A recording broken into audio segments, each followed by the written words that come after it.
Am I the asshole for going no contact with my mother-in-law, for trying to make our wedding about her, and then, later, falsely accusing me of abusing my wife?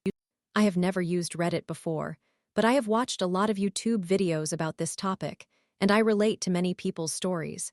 So when I created my account, I wanted to share mine because I am at my breaking point with my in-laws. So buckle up. As a side note, if things do not make much sense or if you are questioning something, I would love to answer any questions. There is a lot of context that I cannot cover all in one post. I, 23 years old, male, have been married to my wife, 22 years old, female, since August of 2023. For privacy's sake, let us call her Chloe. For context, I have known Chloe's family since I was in 3rd grade. One of her older brothers, David, 24 years old, male, was one of my best friends growing up. I have always had a crush on Chloe. Around February 2022, I moved back to my hometown. I received an invitation to go to Applebee's with a group that would consistently go out, and she was there. She made a cute comment about how it was almost like we were on a date. She accidentally ordered the wrong wings, and I ordered the wings that she apparently wanted, so I decided to switch with her, and that initiated the conversation. 2 months later, we started dating, and 7 months later, we were engaged. Growing up, I was aware that Chloe's mother, 50 years old, female, whom we will call Donna, was mentally ill. She was diagnosed with bipolar disorder, did not take her medication regularly, and chose drugs as her coping mechanism. I will not go into too much detail about this because it is not very relevant to my issue with her, but it does explain some of the erratic behavior. Chloe and I got engaged on December 23, 2022. I wanted to propose at a friend's house in front of their fireplace because she always talked about how much she loved that fireplace. However, in the state where I live, we had a massive ice and snowstorm, and we could not leave the driveway without swerving all over the road. I wanted to postpone the engagement for a day when we could go to a place that we both wanted to be, but my mother-in-law insisted that it would be nice to do it outside their home. I tried to stand my ground, but they insisted they could get a video and nice pictures, so I agreed. This was my first mistake. We got engaged, and based on Chloe's reaction, I could tell it was not how she wanted to be proposed to. To this day, aspects of our engagement and wedding cause me pain because I wish I had stood up more for us. The next event occurred shortly after, as Chloe's birthday is at the beginning of the year. Chloe's mother, Donna, never threw her a party for her birthday while she was growing up. Chloe shared this with my mother, who takes throwing birthday parties very seriously. So, she wanted to organize a surprise party for Chloe. Naturally, I invited my future, father-in-law and mother-in-law, but when I called them, my mother-in-law was furious because she wanted to be involved in the planning, and we had not included her at all. I informed her that my mother was planning it and that I had no part in the organization. All I was asking was whether they would attend. This escalated further. She claimed that I was trying to take Chloe away from her and sabotage their relationship. I suggested it might not be a good idea for her to attend the surprise party because I did not want any drama on such an important day for Chloe. The birthday party went wonderfully. Both of her brothers were there, and even one of her stepbrothers attended, along with my family and our close friends. Then came the wedding. We handled all of the planning mostly by ourselves. My mother helped significantly, and Chloe's maid of honor contributed a lot as well. Donna barely spoke to us about it until about a month before when we had our bridal shower. Everything was progressing smoothly, and we were playing some very amusing games and opening numerous generous gifts. That is, until the end. We were wrapping everything up, guests were already leaving, and we noticed a car pull up. It was Chloe's grandfather, Donna's stepfather. We observed Donna yelling at Chloe's grandfather, and then she stormed off, walking down the road. When we walked outside, we saw that Chloe's grandfather had her grandmother's ring. This was extremely significant because it is a generational ring that has been passed down for 4 generations. It skipped Donna due to her drug problem. Additionally, it is important because Chloe's grandmother essentially raised her. When Donna was in a relationship with another man, he abused her children. Consequently, they would all go to their grandmother's house. Chloe was the child who was closest to her grandmother, so it was meant to be passed down directly to her from her grandmother. If that sounds confusing, I apologize. I have never had to articulate this before. Chloe and I were both in tears because I had to scramble to get a ring so that we could incorporate the diamonds from the ring I acquired into that generational ring. Then we arrive at the wedding rehearsal. This is when I began to see how manipulative Donna is. She contributed significantly to the setup as we got closer to the date. She was at the venue days prior, helping set up decorations. The wedding rehearsal was my responsibility. My job involves a lot of communication and public speaking, so naturally, I led the wedding rehearsal because I thrive in communicating with multiple people at once. I approached the podium with a list of items to cover on a piece of paper. After thanking everyone for attending, I basically said, "Okay, everyone, there are 3 items on the agenda. 1. I will go over everything from start to finish verbally. 2. Then we will eat pizza. And 3. We will act it all out. If anyone has questions, please feel free to raise your hand and I can clarify whatever you need." The next thing I said changed the entire course of the evening. We only had a best man and a maid of honor. We had 60 people attending the wedding. It was a very small and intimate gathering, precisely what we desired. Because of this, it was only going to be the best man and maid of honor, then Chloe and her father-in-law walking down the aisle in that order. So I communicated that. We would begin the ceremony with the maid of honor and best man walking down the aisle first, followed by Chloe and her father-in-law. Before I could proceed to the next point, Donna raised her hand and I said, "Yes. Do you have a question?" She stood up, walked right in front of me, turned around to face the 20 attendees and stated, "Don't you think that the parents should walk down the aisle too?" My response was, "That is a good idea, but I think, due to the small number of people attending the wedding, we decided to have only 2 sets of people walk down the aisle." That's when all hell broke loose. My father-in-law pulled me aside while Donna and her friend took Chloe aside.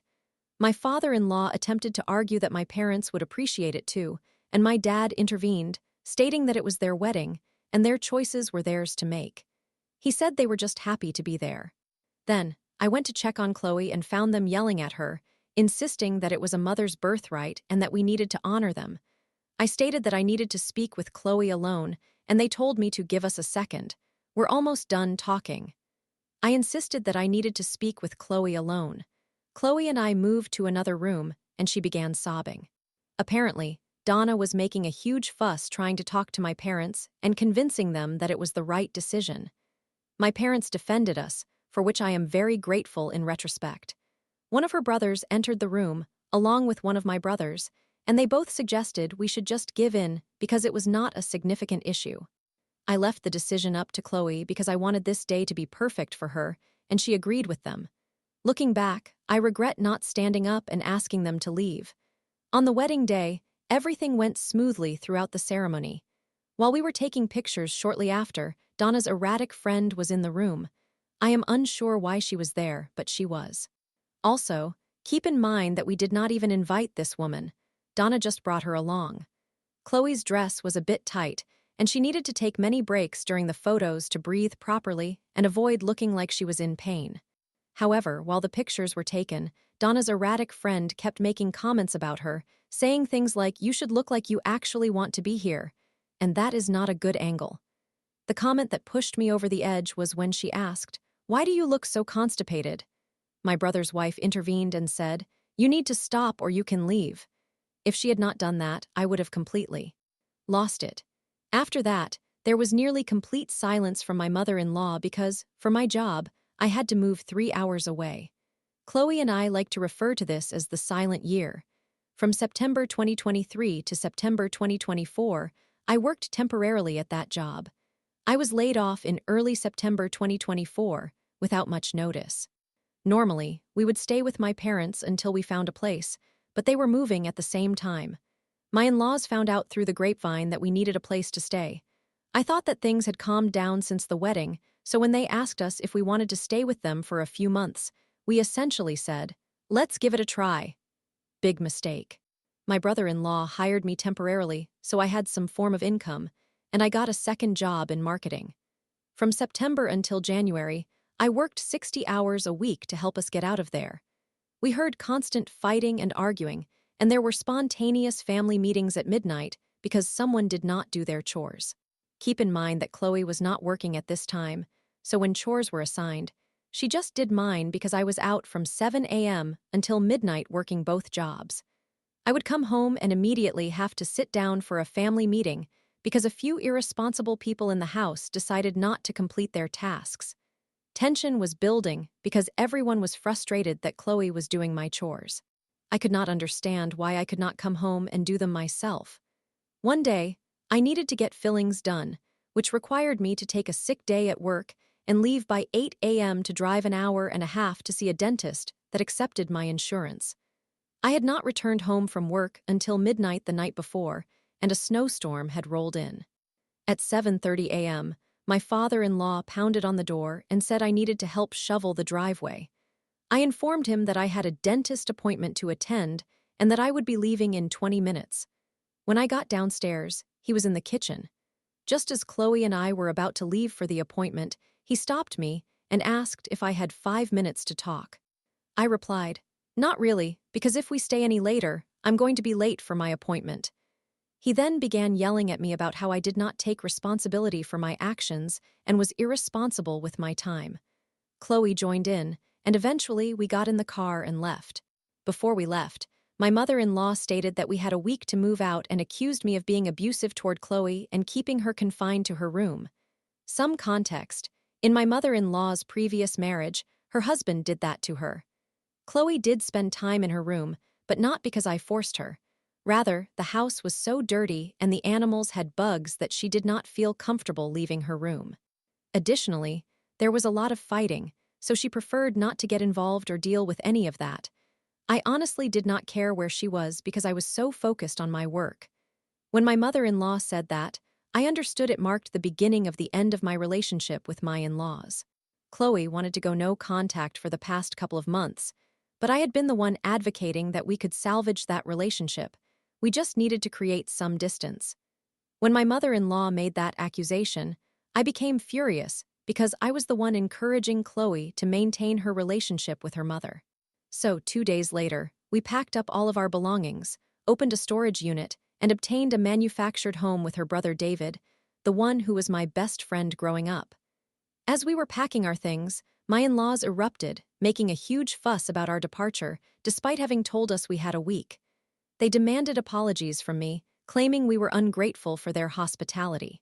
At that point, I confronted my father-in-law and told him that his behavior was wrong and how he was treating us was wrong. I told him that I work to provide for Chloe, and no matter how much he professes concern, it is evident that he only cares for himself. We took our cat, who had contracted fleas from staying with them, and left. Chloe was crying the whole way to our new home.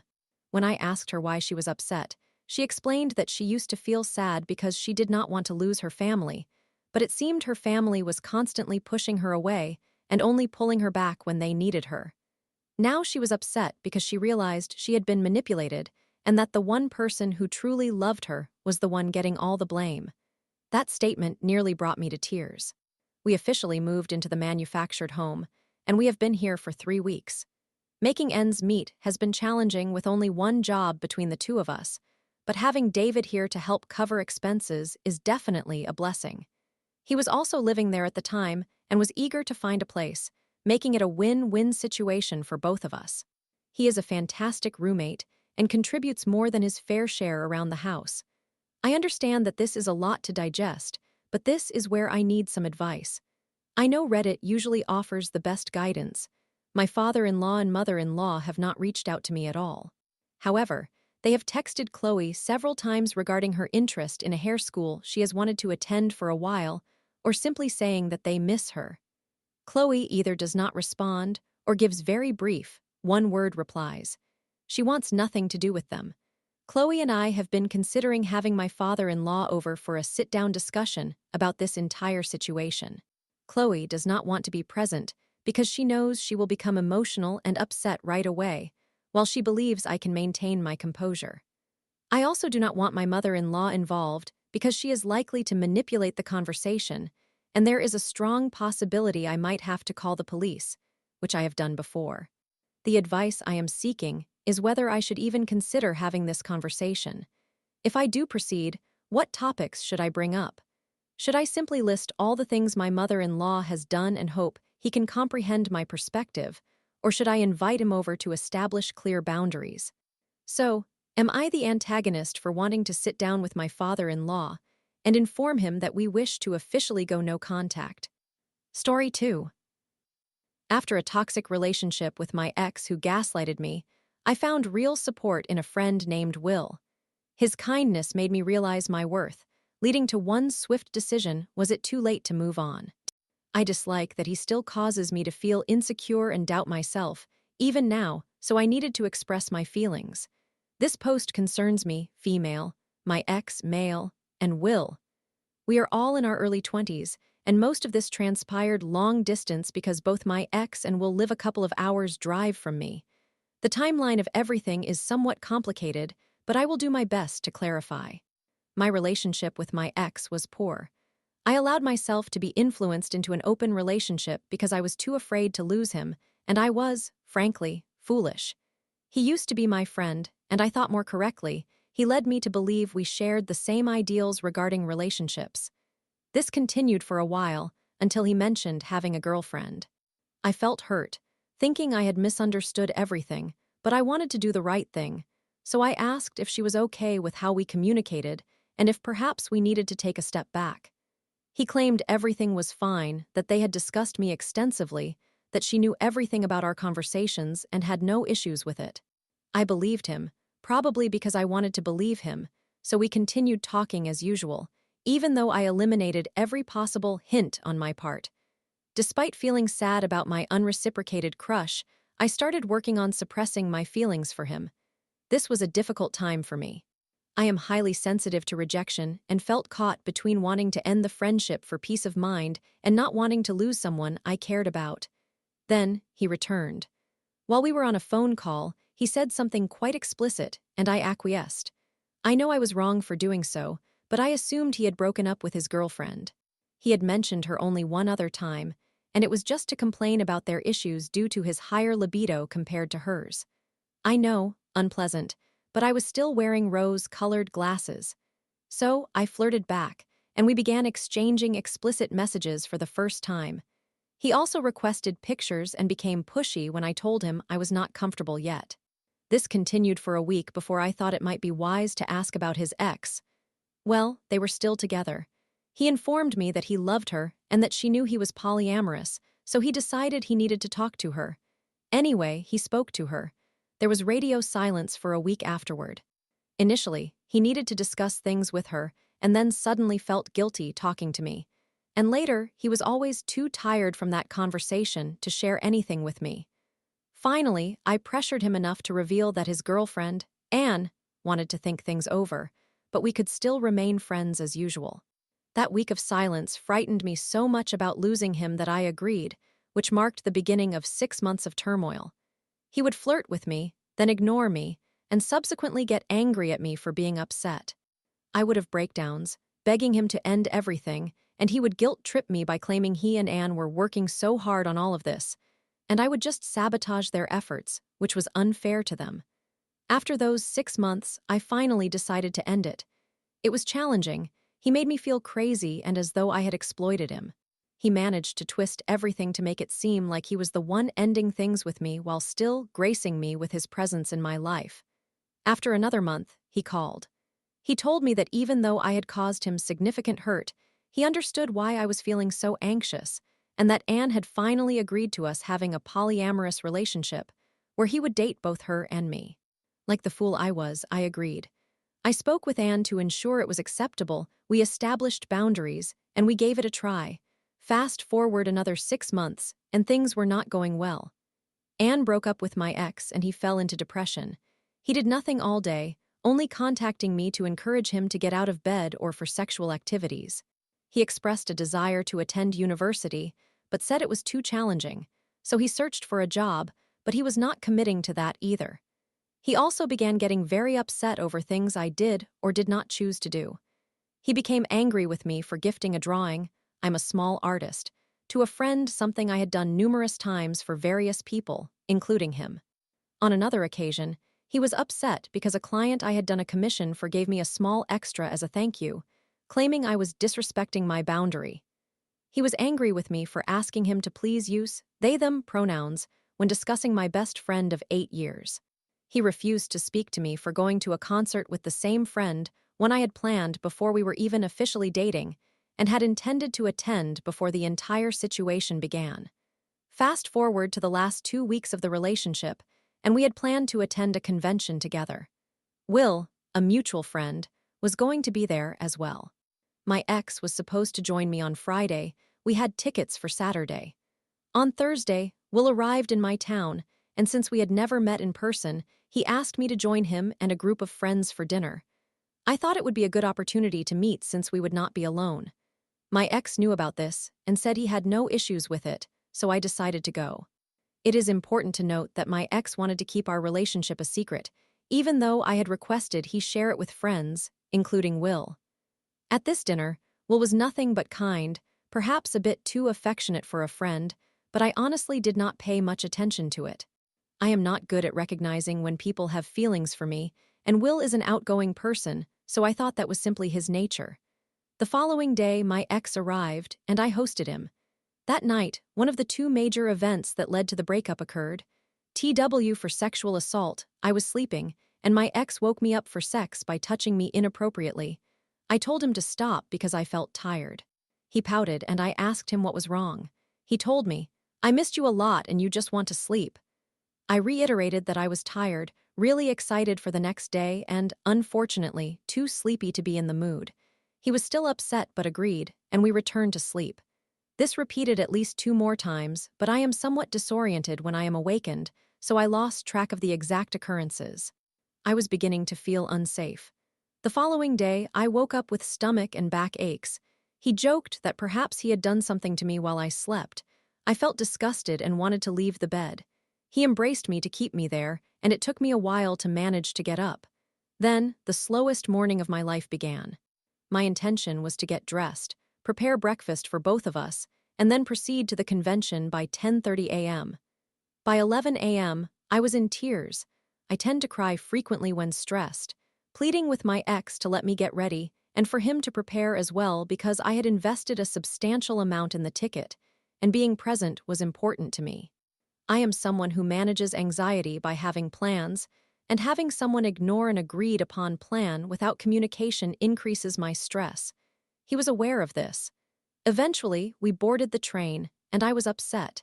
He was angry at me for being upset, and we argued. He stated that he believed it was better to arrive later, but understood I would get worked up if he told me, so he preferred not to deal with me.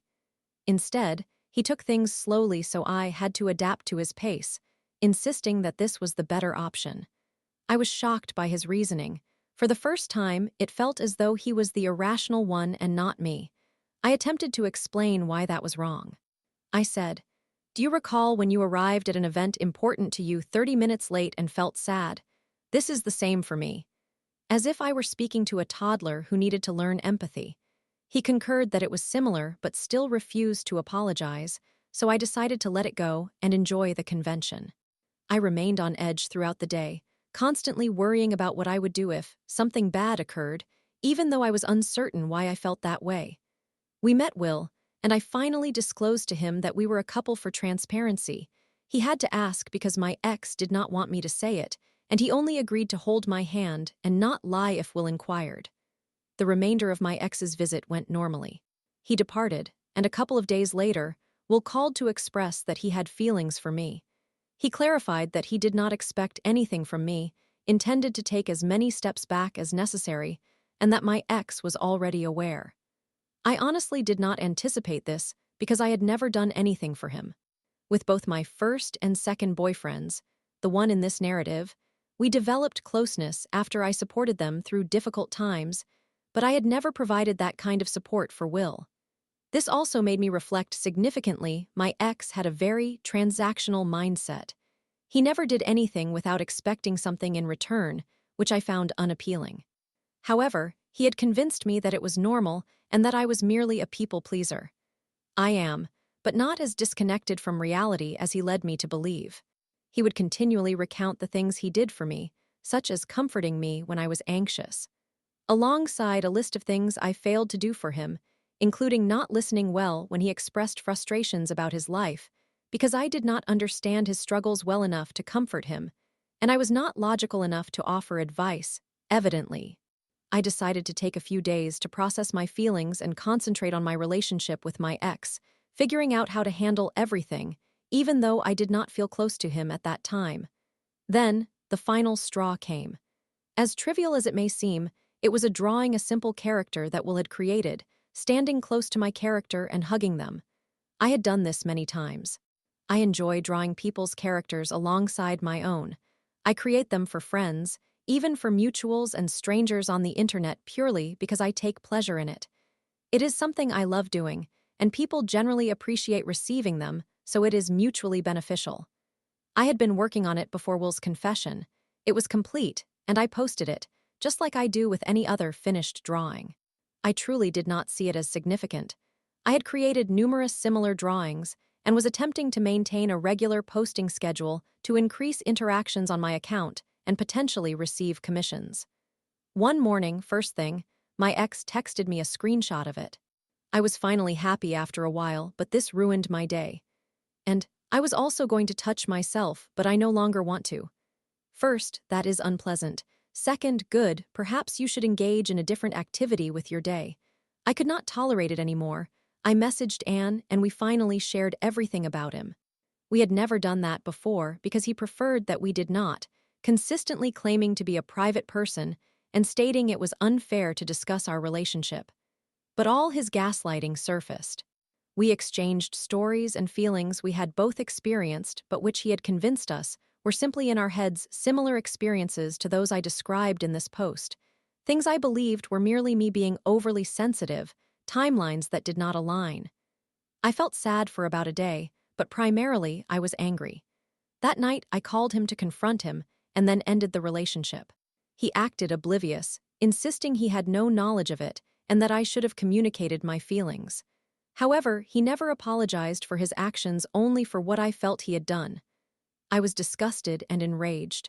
Later that evening, while I was crying myself to sleep, Will called, and I recounted what had transpired.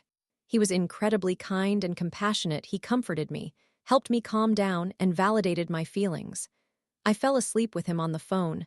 I know this is lengthy, but I needed to clarify why I moved on so quickly. I do not love my ex at all. From the moment I texted Anne, it felt as though a switch was flipped. I transitioned from loving him to experiencing only hatred and disgust within a span of 2 hours. I also admit that Will was partly responsible for my decision to break up, not because I wanted to be with him, but because he demonstrated what genuine affection feels like. I never informed Will of my feelings for him before breaking up, but I expressed that he was a good person and that I liked him in general. In the weeks that followed, Will and I began dating.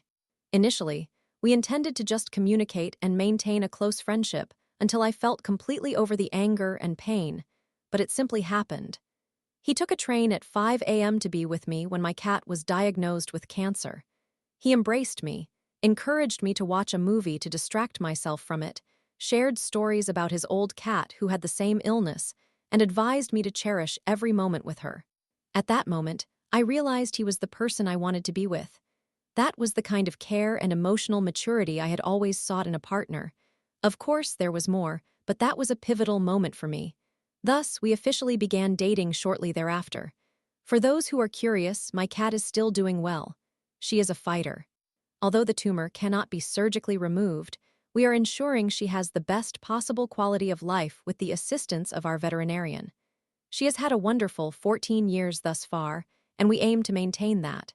She and her brother are receiving plenty of cuddles and treats.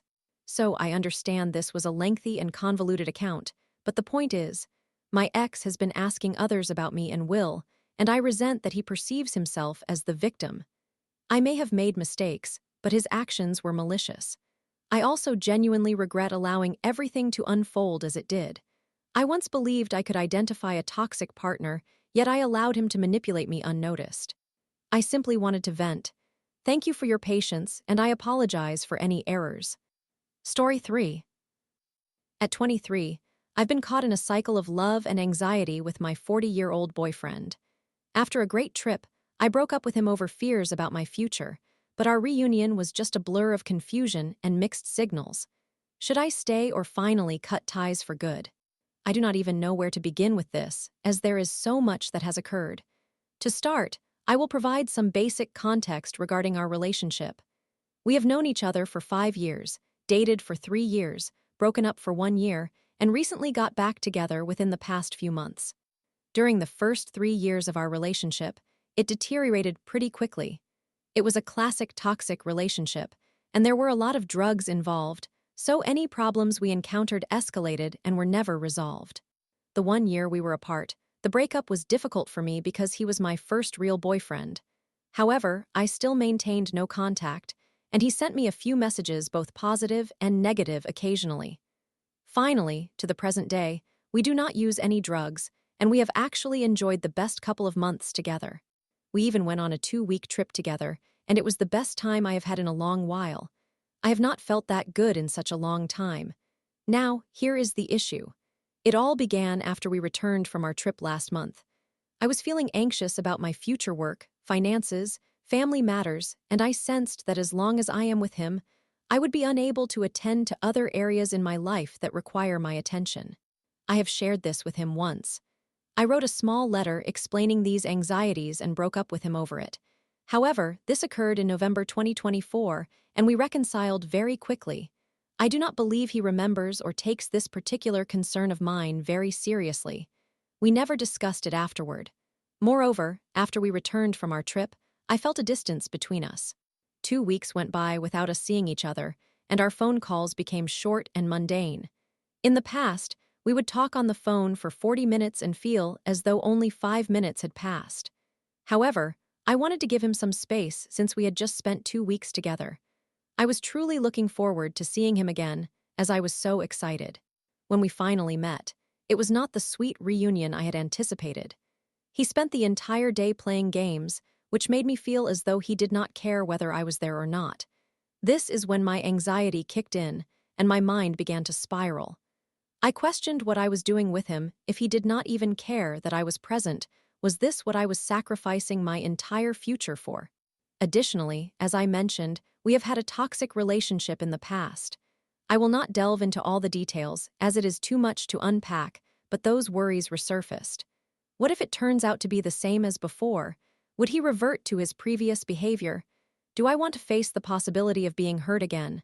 Ultimately, I started spiraling, leading me to break up with him that weekend. It has been a month, and we did not speak for 3 weeks. One day he reached out, sending me all sorts of hurtful messages, knowing precisely what would affect me. The following day, I got drunk, went to his house, and we reconciled. And that brings me to Reddit at this moment. I am writing all of this because I genuinely could not sleep last night thinking about everything. My head is pounding from lack of sleep and these persistent thoughts. The way we reconciled involved a drunken conversation that I have no memory of, sex, and a lot of cuddling. Even though I attempt to truly work things out with him, I feel as if it is impossible. He has never liked to discuss my feelings, particularly concerning my worries in our relationship. I remember once trying to communicate with him, and he yelled at me, stating, "I do not want to talk. Talking to you is the problem." It was a significant situation back then, and even to this day, I am somewhat afraid to communicate with him. I am doing my best to condense years of complex emotions into this one post, so please bear with me. I just do not want to remain in a long-term unhappy relationship where we suppress all our problems until one day everything explodes over something trivial, or it may even lead to something worse, such as lying or cheating. That is precisely what occurred before. I also recognize that I am not a good girlfriend. I struggle with communication, and my first instinct is to leave when things get tough. I keep returning to him and having second thoughts. I know I am in a difficult situation, so please do not make it worse if you do not have anything helpful to contribute. I believe I am at a crossroads. Should I have faith in him and trust that he will not hurt me again, or should I end it once and for all? That seems like the simplest option, particularly compared to addressing our issues when I am uncertain whether they can be resolved, potentially leading us to resent each other while pretending to be a happy couple. I do not wish to follow that path, as I have too many other issues in my personal life that require my attention. I worry about my future.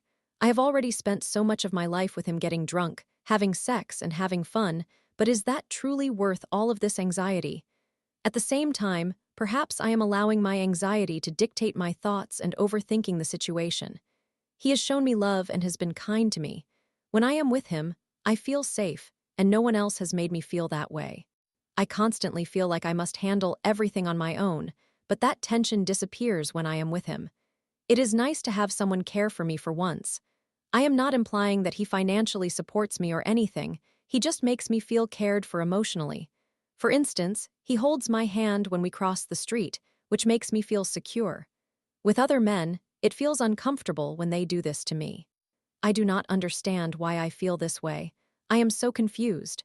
Please help me, and thank you for reading if you have made it this far. I know this situation is quite messy, and I feel embarrassed to post it. I wish I did not have to feel emotions. I find them very challenging. Story 4. My boyfriend's renovation expectations have gotten out of control after moving in. He blamed me for the mess while he plays video games. How can I set boundaries and find balance after our worst argument yet? My 26-year-old female self and my 29-year-old male boyfriend have been in a relationship for approximately 2.5 years. For the majority of our time together, I have had an apartment, which he frequently occupied, while he has owned a house that he is currently renovating. My lease ended in January, and he persuaded me to move in with him. My only hesitation was that his house still requires significant renovations. Throughout our relationship, he has claimed that he just needs another month or two to complete it, but then no progress occurs. I understand that life and work can be overwhelming, so I do not judge him for this. However, it is somewhat frustrating, particularly since the house's unfinished state often hinders us from doing other things, such as going on vacation or deepening our relationship.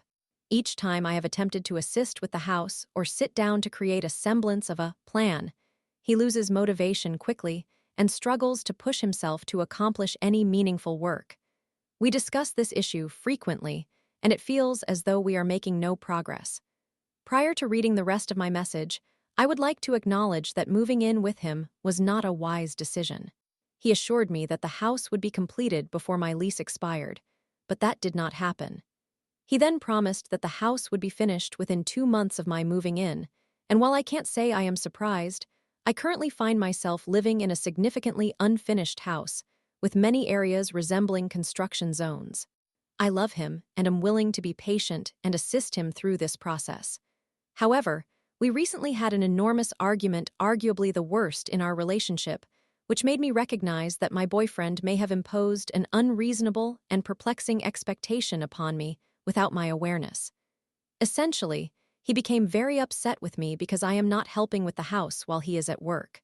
I work from home full-time, hold 2 jobs, and consider myself quite busy and active. In addition, I manage the household, attending to 90% of the cleaning as well as tasks such as laundry, grocery shopping, and cooking. By the end of the day, I genuinely just prefer to read a book, take a walk, or practice my French. I am currently using Duolingo to learn. However, it seems that my evening leisure activities are greatly upsetting him, and he believes I am not taking enough initiative to clean and organize items related to the renovations. I reflected on our discussions surrounding my moving in, and I am perplexed because I did not make any promises regarding the renovations. I stated that I would support him, be there for him, and work alongside him in whatever capacity I could. In fact, he mentioned that he would be responsible for the renovations. At this moment, I am prepared to step up and tackle some of the tasks he references, but here lies my concern. He is not undertaking the tasks he criticizes me for neglecting, and nearly all of his time outside of work, aside from visiting friends and family on weekends, is spent smoking and or playing video games. I understand that households require balance and that individuals should contribute what they can manage, but he is not fostering that balance. Additionally, I am uncomfortable financially contributing to renovations on a house I do not own, and many of the tasks, even from a cleaning and organization perspective, would necessitate that. It is incredibly painful to be told that I am not seeing things and doing them, as I understand how frustrating that can be for someone to live with. That said, I do see and address things. I simply look at the extensive work that needs to be completed regarding the plumbing, kitchen appliances, HVAC, etc., and feel thoroughly overwhelmed. I cannot comprehend why we cannot set aside time to focus on it together. He refuses to agree to any plans I attempt to create and stalls everything with excuses and obstacles that, to me, appear to have straightforward solutions. I am beginning to believe his expectations are unreasonable, and I am uncertain about how to proceed. Consequently, my question is this: how can I approach a fresh and level-headed discussion about this? Should I consider moving out until the house is finished? Are there effective boundaries I can establish that will help us both manage the tasks that need to be done around the house in a way that is reasonable for both of us? To summarize, my 26-year-old female self and my 29-year-old male boyfriend believe I am seriously neglecting my responsibilities, and I am uncertain how to bridge our differences in perspective to create a harmonious environment at home.